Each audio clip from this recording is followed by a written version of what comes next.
Good afternoon, good morning, good evening. This is Daniel Midson-Short back with episode 18 of Self Improvement Saturday. I'm attempting some upgrades here, my friends, in terms of the quality of the camera and the layout.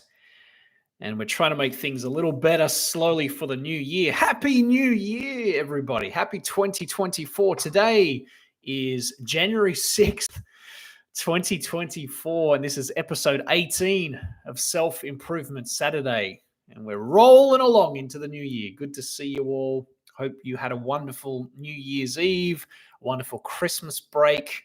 I certainly did. Spent some time with friends and family and really enjoyed the time off from work. It was wonderful to just chill out a little bit. Sometimes it's good just to not do any work, even though I'm a driven, ambitious person, same as I'm sure you are. Sometimes it's nice to just relax and take your time, chill out, and have some fun in your life. Today, we have an interesting topic that I'm going to talk through, and this has sort of been inspired by a video that I made the other day around the topic of getting divorced and the idea that we need to focus at times on self-care. And it's not a topic that's very familiar, especially to men. We aren't very good at self-care, but women are the same. There's a lot of problems there as well. But I wanted to talk today specifically around the topic of self-care versus self-improvement, because there is a lot of misconception.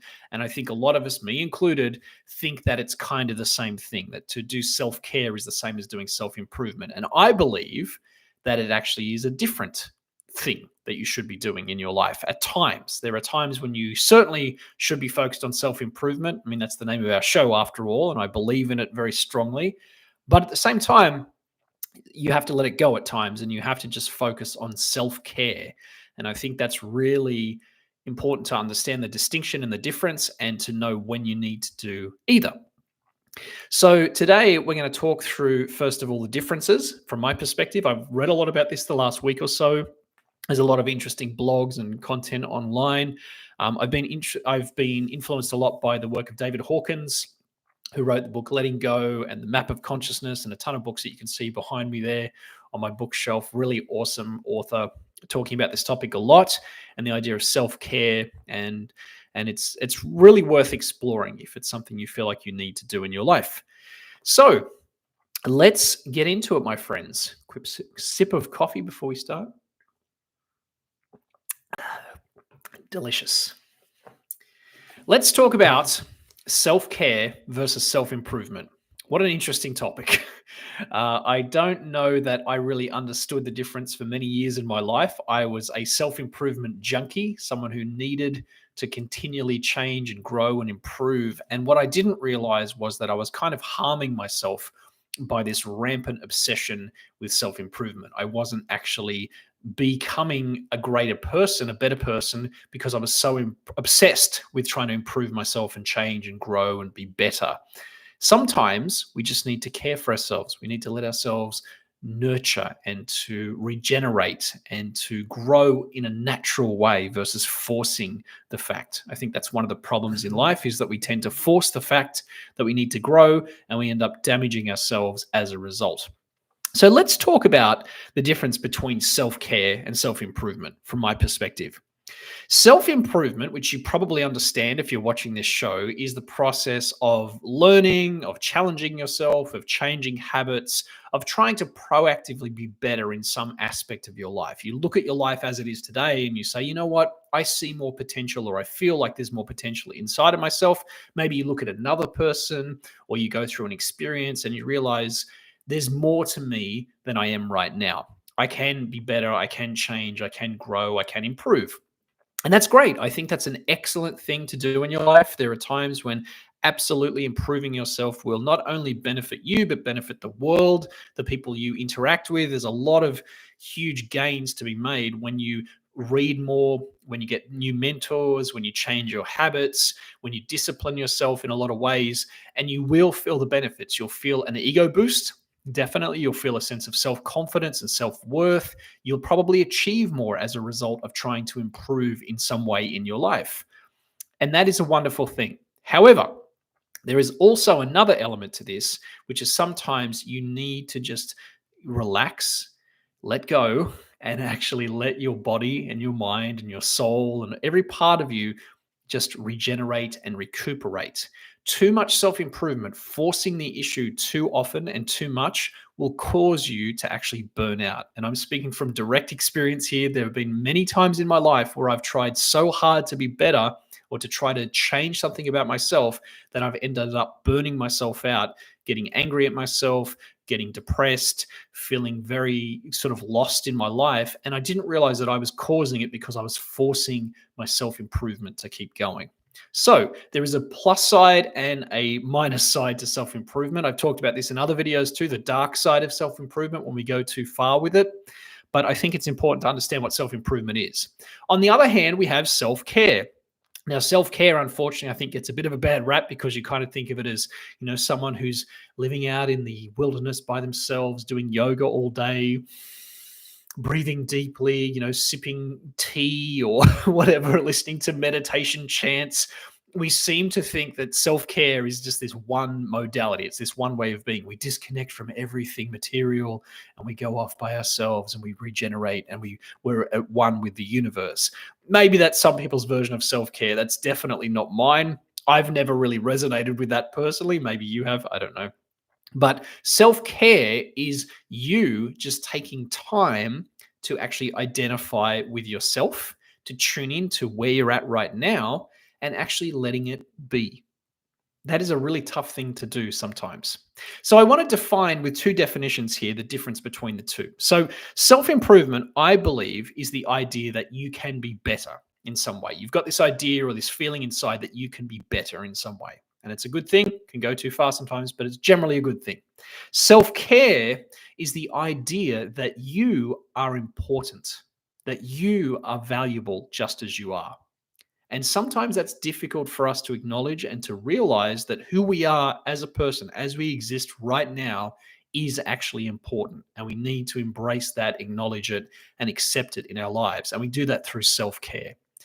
So, for today's episode, what I want to do is talk through three simple ideas. They're not complicated, but they're sometimes hard to do, especially as we grow in the world and we get more responsibilities, to actually practice self-care. Now, again, I'm not an expert in this. I haven't spent, 50 years in an ashram. I haven't, attained enlightenment as a Buddha or whatever.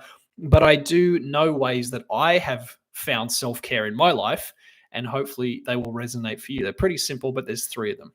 All right. So number one, which is probably the most difficult, especially if you're a man, is to feel your emotions. If you are in a state of anger or grief, sadness, any sort of resistance or attachment, then you have some strong emotions right now in your life. And I think the worst thing you can do is to try to ignore them, try to power through them, and to try and force yourself to be or to do something more in your life. Actually, what you need to do is just to experience and feel the emotions. Now, speaking as a man who has spent a long time trying to understand this can be a very difficult thing to do because, generally speaking, it's hard to even acknowledge that you have an emotion or to be able to process it, to be able to understand and to actually feel it. We become very numb to our emotions and we live mostly in our logical brain. In the book Letting Go, which I'd really recommend checking out if you feel like you aren't good at processing emotions and understanding them, there's a great chapter, there's a great point in here he says about the mechanism of letting go. And he says, thoughts are like goldfish in a bowl, and the real self is like the water. And that's a great metaphor if you think about it, that your brain, a lot of the time, is kind of like a goldfish bouncing around in the fishbowl back and forth, thinking about things, strategizing, trying to control. But actually, the real you, the emotional part of you, is the water. That's actually who you truly are. And that has all the emotions, all the kind of real parts of you that you kind of suppress. So at times, we need to slow down and we need to really feel our emotions. If at this stage of your life you're feeling burnt out, feel burnt out. Verbalize it to people you trust, to a therapist, to people who are close friends and family, whatever. Write about it if you have to. Find ways to verbalize your feelings and to actually feel them and experience them. If you're feeling angry, feel the anger. Realize that you're feeling it and experience it for yourself. If you're feeling sad, feel sad. If you're feeling joyous, feel joyous. You have to experience your emotions directly if you're going to be able to care for yourself. Very often, especially from a young age, if we express our emotions, let's say we get too loud and happy, or we get angry, or we get sad, or whatever, adults will tell us, hey, don't act like that. Don't do that. And we learn that acting changes our emotions, or we learn to suppress them and we act differently to how we feel. But very often, what you need to do is just experience the emotion for what it is. And if you can do that, that will help you to have self care. There's been times in my life where I've been really down and sad. And instead of punishing myself and trying to keep going and try to keep working, what I've done is just said, you know what? I feel really sad today. I'm just going to feel sad. I'm going to listen to some depressing music. I'm going to write about it. I'm going to feel bad. I'm going to sulk. I'm going to cry if I have to. And I'm going to let the emotion flow through me. What that does is it lets the emotion pass by. You experience it, you sit in it, and eventually it passes you by. And that is a form of self care. So, no matter what emotions you have right now, be in them, let them flow through you, and you'll find that they pass through you a lot easier. It's kind of like a wave in the ocean. If you think about waves that start to crash on the beach, if you go into the ocean and you try to kind of push against the wave, it will overwhelm you. It will basically dump you backwards into the ocean. Your emotions are very similar to that. But if you ride the wave, if you go with it, you will find that it actually starts to flow and it helps you to move forward in your life. So, whatever emotions you are feeling, feel them, experience them, and you will find that you will move on a lot quicker from them. So, that is idea number one of self care: is feeling your emotions. Idea number two is to spend FaceTime with friends and family. Now, by the word FaceTime, I don't mean on a video, although sometimes that's the only way you can do it, and that's okay, depending on your circumstance. But ideally, if you can, spend time in person, one to one, or in a group with friends and family, people who you trust, who you can be yourself with, and you can kind of let yourself be comfortable around.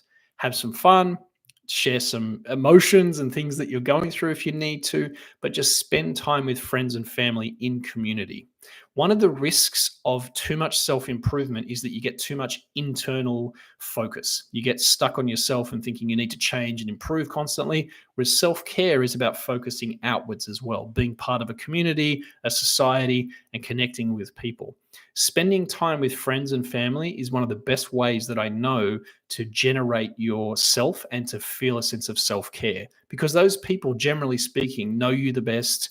You can trust them the most, and you can be comfortable around them. Now, obviously, some family members may not be as trustable as others. It depends on your situation, but I'm sure there are a couple of people in your life who you can lean on, who you can spend time with. And all it takes is simply reaching out to those people and saying, hey, I'm having a bit of a tough time. Would you mind getting together? Maybe you can go for a walk. You can go for a coffee. You can go watch a movie together. You can just spend time hanging out together. Maybe you can travel somewhere, take a little trip or something. Doing those things one to one or in a group in real life will help you to generate self care and to feel better about yourself. So that is the second idea, is to spend FaceTime, actual real time with people in the world. If you feel like the friends and family that you have right now aren't actually, worth spending time with, maybe you need to expand your social circle. Maybe you need to join a group or other types of activities and interests where you can spend more time face to face with people in the real world and to gather those new, nourishing, supporting relationships. Idea number two: spend FaceTime with friends and family. It's hard to say. And idea number three, which is probably the one I've struggled with the most, honestly, at times, is to have fun. Sounds kind of crazy to have to say this, but as adults, especially adults who focus on self improvement too much, there is a tendency not to have any fun in our lives. You have to learn to have fun, my friend. You have to realize that life is about enjoyment, it's about the experience, and there are things in your life that you do just for the hell of them, just to enjoy them, whether it is spending time playing video games or traveling or reading a book, which is just a storybook, or watching a movie or whatever it is, going for a walk. Just enjoy the fun of life and enroll yourself in it just for the hell of it. There doesn't have to be a purpose. There doesn't have to be a reason you're doing it. You will find that it will help you to regenerate and to feel much better about yourself if you spend some time just having some fun. And it becomes a habit in your life. Sometimes we get so stuck in our work mode or in our ambitions or trying to change and improve ourselves that we forget that life is to be lived, that fun is actually a part of our lives, especially as we grow beyond the teenage years and into young adulthood and then into middle age, say 25, 35, 45 plus. We sometimes forget to have fun. So just keep focused on the idea of having fun for a short period, maybe an hour a day, maybe a couple of hours on the weekend, something like that. Find fun people to be around who enjoy themselves, and you will find that it starts to help you to have more self-care in your life. Speaking to myself just as much as anyone else, have some fun. You know, these three things, I know that they're simple, but they really do make a difference. Number one, feel your emotions. And again, if you need to understand how to feel your emotions, read the book Letting Go. It will help you to process a lot better than I can explain it. It's probably one of the most profound books I've read in 2 decades. So check it out. Letting Go by David Hawkins. It will help you to feel your emotions and to process them. Number two is to spend FaceTime with friends and family, actual real life time. Get off your computer, get off your phone, get away from work, and just spend some time together with people who you trust, who care about you, and you care about them. And that will put you back into real life and into your community. And number three is to have some fun. Whatever that means for you, just enjoy life because you're enjoying it. Be in the moment, be present to the fun and the enjoyment, and don't worry about the result of it. It doesn't really matter. Just enjoy your life. A couple of years ago, at the end of 2022, I went through a phase where I was horribly burned out. I had had a tough year in business. It was actually my last year working for myself, and I was incredibly burnt out, and I was so stressed, and I was trying so hard to improve myself and to change and to be a better person. I didn't realize that I was actually damaging my own happiness and sense of self-worth, and I wasn't being kind to myself because I was torturing myself for a result. So I did exactly what I'm suggesting to you today. First and foremost, I processed my emotions. I spent a lot of time writing and journaling. I talked to people who I could trust about it. I read the book Letting Go and several other books around emotions and learning to process them.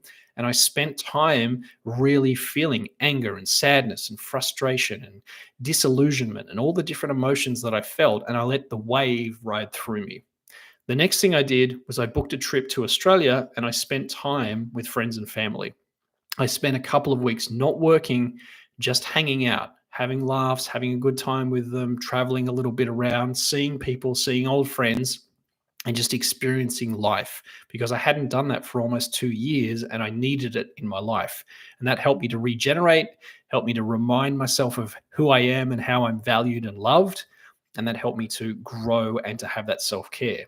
And finally, I had some fun. Instead of coming back home and going straight to work, what I did was spent another 2 weeks off just playing some video games, watching some movies, going to the gym, going for walks, going out for drinks, and enjoying myself for another 2 weeks. At the time, that felt incredibly lazy, felt incredibly guilty, but I did it because I knew that I needed to take that time for self-care.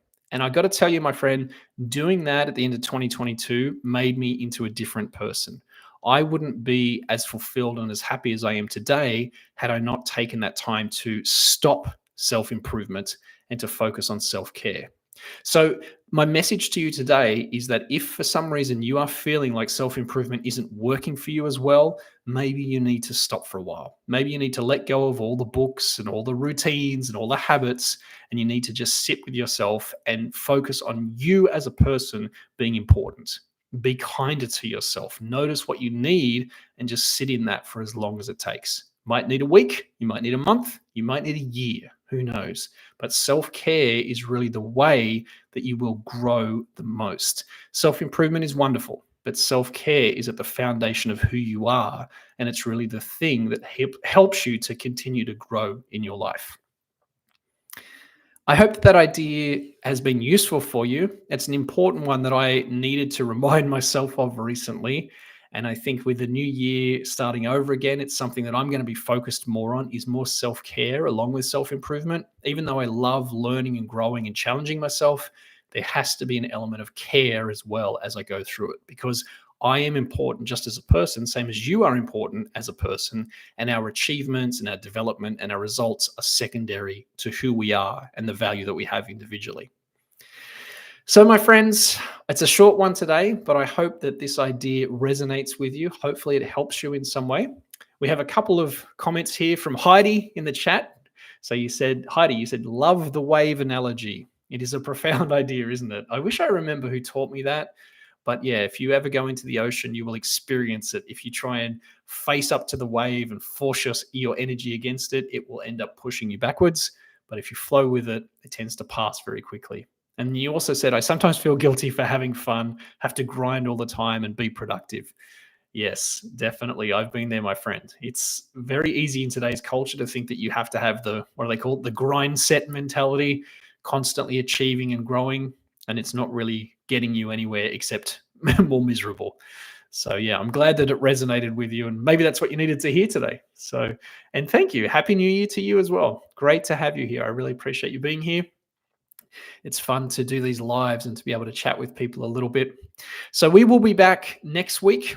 And I'm also doing another live show on Mondays now, which is called The Changing Man, which is more focused on men's challenges and issues and personal development for men. So if that's something of interest to you, please tune in on Mondays. I'm going to try to do them in the afternoon, my time, if I can, depending on my schedule. But that will be another live show. And we will also be back here next Saturday for another Self-Improvement Saturday, episode number 19. But for today, I want to encourage you because it's the weekend here to think about letting go of self-improvement just for one day, maybe the weekend, and focus on self-care. Focus on your emotions, spend time with friends and family, and have some fun. All right, my friends, I'm going to say farewell. Thank you for being here. Thanks for watching as always. And for this week, I'm going to say thank you for taking care of yourself.